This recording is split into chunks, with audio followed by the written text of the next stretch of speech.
I was interviewed by the good folks at Conscious Marketing in Europe today, and somebody asked a question about cultural differences.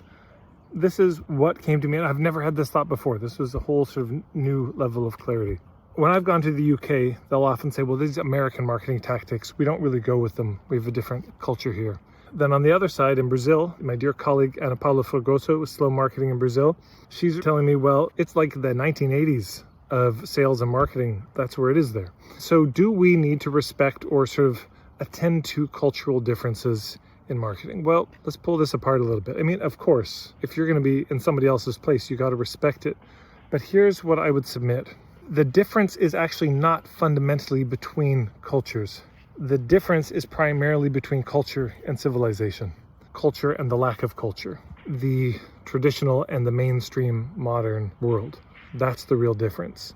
The indigenous traditional cultures, generalizing dangerously, I think they don't repeat each other, but they rhyme with each other. They are recognizable to each other. One indigenous person can recognize another indigenous person, even if their cultures are wildly different, even if the way they express themselves is very different.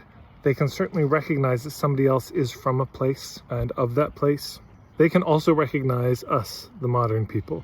And what I've seen is that just as traditional cultures can recognize each other and have these kinships and shared values and ways of being, so does modern society. And this is the globalization of the world, which marketing has been on the frontiers of.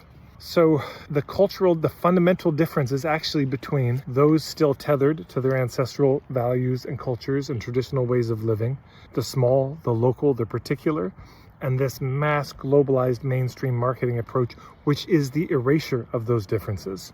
I mean, it's rich England saying we don't go for the American marketing ones. You invented the tabloid. You invented the garish headline. You gave birth to it and exported that shit all around the world because it was one of the fonts of the modern world coming from there. So I'd love to hear your thoughts about this, about cultural differences. If any of this resonates, any questions come up in the comments below.